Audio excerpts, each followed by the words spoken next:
Oh, hello. You don't know who I am, but today we're doing another pick six. And this six we're picking are panned games that didn't get reviewed very well. So I went ahead and played them. I'll let you know how they turned out. Let's go. Okay, and as we get into this, I'm going to start with the oldest and come up to the newest. I did a nice wide spread of things, so I didn't focus in on any certain area or certain console at this time. But here we go. Let's see what we've got. First off, I've got Ikari Warriors 2. Victory Road. Now, I guess before we get too far into this one, I will go ahead and give you a full disclosure. I love this game. This is one of my favorite NES games. I don't know why it got reviewed so poorly. Well, maybe I do know why, but I don't really agree with it. But man, I love this one. It is so much fun. When you got the Ikari Warrior cheat code to go along with you, you just get to blast through the whole game, having fun, running and gunning, shooting things.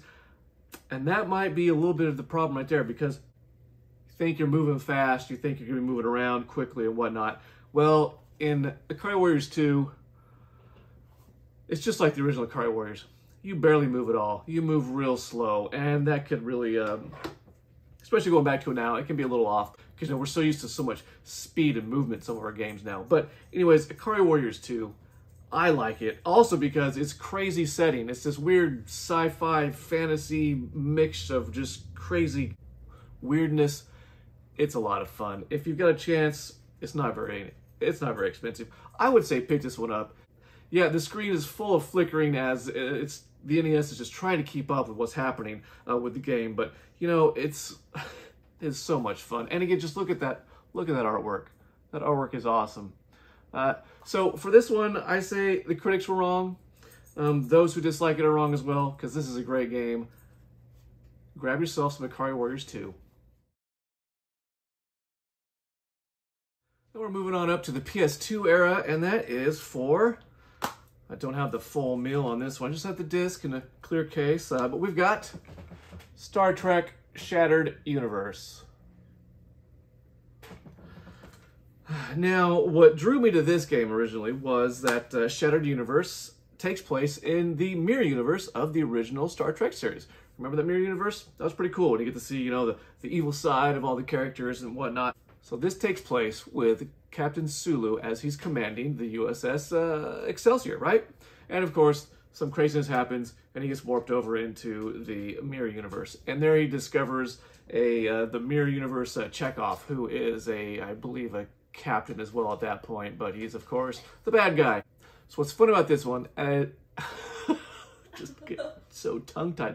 So what's fun about this one, and that is also a redeeming quality about it, is the voice acting. You get to hear Chekhov and Sulu, and you get to watch them all interacting with each other throughout this entire game as they play cat and mouse and chase each other around the mirror universe. And that's really the most enjoyable part. I mean, a good space game is a good space game, but this isn't that great. You do have a few ships that you get to select from as you fly around the missions, as you're protecting the Excelsior, or trying to do some reconnaissance, or take out some base stuff over here, or some enemy fleet stuff over there. But, I mean, that's where it falls short, because the space battle and the maneuvering and your weapons and the whole flight characteristic of the game is not good.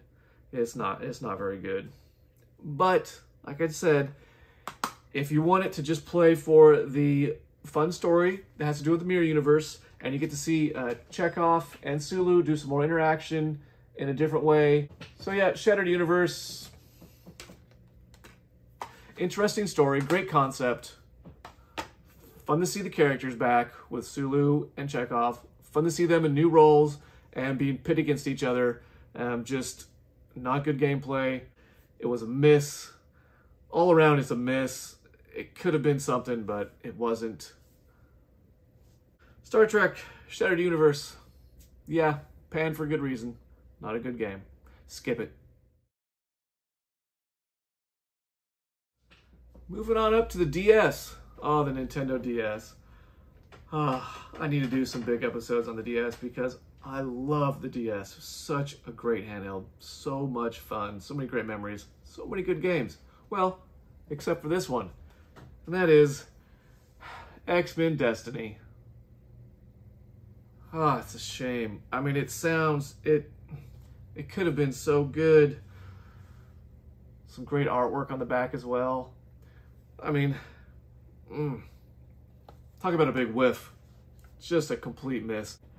So X-Men Destiny, you start off as your character starts off as an unknown character who all of a sudden manifests his mutation, so you become a mutant. And throughout the game, you do select some of your powers. You get you get small choices to have this power or have that power. And it's neat in a way, but in execution, wow, not good. It is a isometric top-down, so kind of like, like a Diablo kind of style deal, but it does not do well. The graphics are terrible, even for the DS. They're not good. Everything's just weird jaggies and muddied mess of stuff. There are cutscenes which do feature some actual more artwork style stuff, kind of like what they show in the back here, which makes it somewhat enjoyable. The story is nothing to write home about. Really just a throwaway story. Not too crazy. Not good. I mean, X-Men games, they're rough sometimes, but this one's real rough. And then just, oh, hey, look. Here's my receipt from when I bought this. Let's see. How much did we pay? We bought this on March 25th of 2017 for $4.99. I mean, at least I got it complete, brand new at that point. So $5. I guess it's worth filler for the collection. So X-Men Destiny. No. Paying for a reason. It's no good.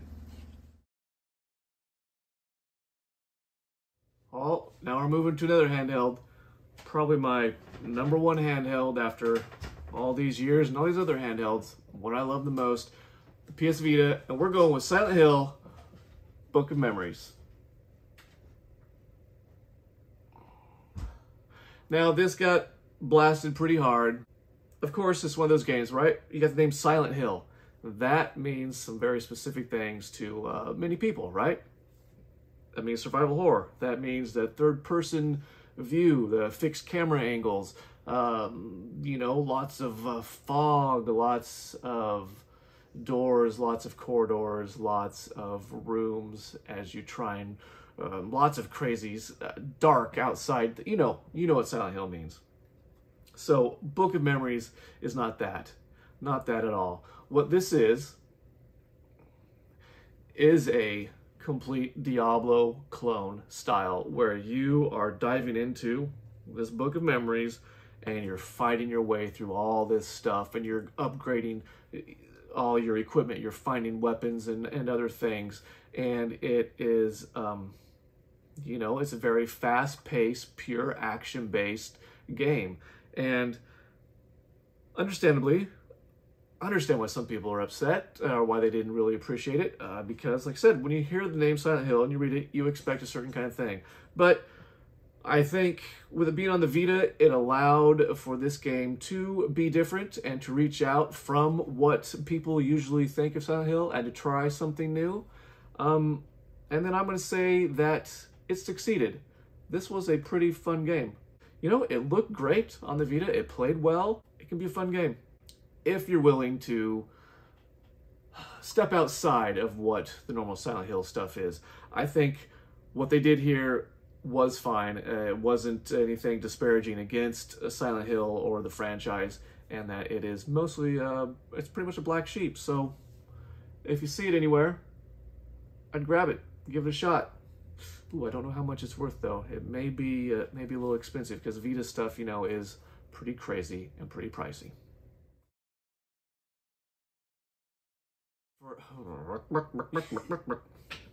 So I guess when I did this pick 6, I was focused on handhelds for a little bit because we're back to a handheld, but this is a semi-handheld, and that is the Nintendo Switch, right? Yeah, right. We're looking at Contra Rogue Core. It looks great. The back sure sells it. Awesome artwork. It's Contra. Well, you know what I just said about Silent Hill? Right. When you hear the word Contra, you know what the franchise is. You imagine all the Contra games you've played since the Nintendo, all the way up till today. And they've taken their liberties, right? They've gone in some other directions to try some new things, but even when they've done that, though, the core of Contra has kind of stayed with each game, and it's always felt like a Contra game. Well, not Rogue Core. This one does not feel like a Contra game. It is just a run and gun, twin stick kind of shooter, top down. It's not good. It is not a good game. You know, everything is lacking. It's lacking in the graphics, lacking in the sound, lacking in the challenge, lacking in the music. It's got some really bad writing. Of course, you know, maybe I wasn't the target demographic for this, right? I mean, I'm just a couple years older than probably who it was meant for. Let's see, what is this? It's for a mature audience, 17 plus. I'm just a little over 17. You know, maybe this will be better. It is 4-player. You know, maybe this is meant to be a 4-player experience, because it can be 4-player, but I have not tried it that way. I've just tried it single player, and it was not enjoyable and rough to get through as far as I did get before I just had to put it down and say, sorry, Rogue Core. Maybe I'll come back to you later with another 1 or 2 people to help me out. Critics were right. Panned for a reason. Go ahead and skip it.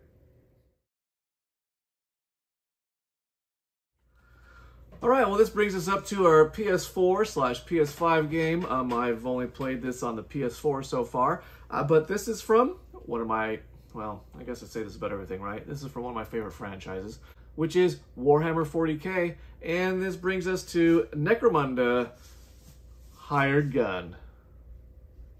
I mean, look, that's just beautiful artwork. That right there just makes you want to play the game. Just that cover alone just sells it, right? How cool. You're some hired gun. You got this crazy cybernetic bizarro dog companion. Looks like it's going to be a great time. And it starts off deceivingly so like a good time. Oh, but wow. So if this is a Doom clone, right?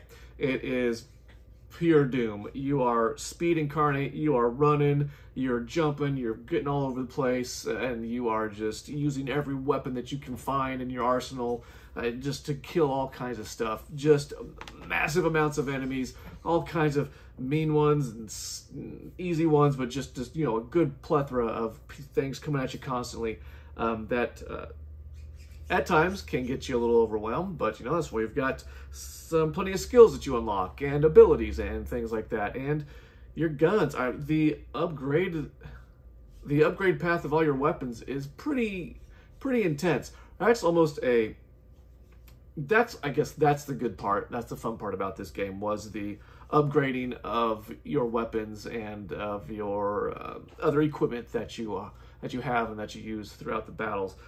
But I mean, that was it. Well, okay. No, one more good thing. Let's do one more good thing.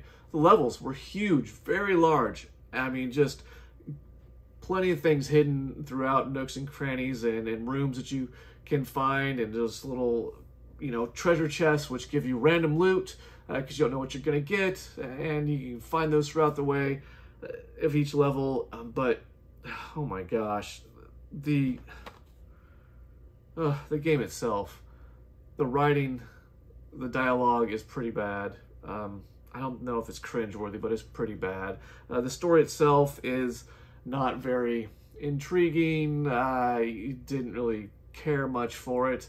I think the problems that I ran into the most, that were the most annoying, were the crashing of the game. Not really the bugs, I didn't really notice that, but crashing of the game, for it to just totally flatline and dump you right back to the PS4 home screen, where you get to start up and try and do whatever you were whatever you just done, try and do it all over again. And then after a while, you know, it just got very repetitive and just boring as well. I had to, and then with the crashes that were happening, I had to go from normal down to easy, and then from there, I don't know if you get any easier, if there was a story mode or something, but it's just like, at one point I was like, you know what, I just got to try and blow through this because I'm just now not having any fun. I'm not enjoying this. And then I got into a level that was just really weird and very off-putting, not enjoyable, not fun at all. And then I just was like, you know what, let's just go ahead and delete this game and not play it. Which is too bad, because I really did enjoy upgrading my little cybernetic dog. He was fun to have as a companion. You get to use him as, you know, an NPC to help fight and do things with. But even that just wasn't enough to keep the game even installed on my system. That's too bad. That's really too bad. Maybe the PS5 version is a little bit more stable. I don't know if I'll try that. If I do, it'll be in a couple years or two when I have this current memory, further away, and I can look back on it. What is it that I'm trying to say? Yeah, maybe enough time has passed by, I can get back into it with fresh eyes and get a new fresh take on it. Hired Gun. Should have been great. Could have been great. I wish it was great, but it wasn't. All right, thank you for sticking around for this Pick 6. Those were 6 games that were pretty much critically panned, and some of them pretty much were pretty bad, but a couple of them were good. So you know what? Let me know if you've played any of these games in the comments below. Maybe some of them that I said weren't so good you actually enjoyed. Let's hear it. It'd be fun to have a little conversation. And you know what? There are plenty more of the critically panned games that are out there, and I will find a way to pick 6 more of those, and we can look at those as well, and I can let you know if you can avoid them or if you should play them. Anyways, I think that'll be it for right now. So once again, thank you for watching, and as always, game on.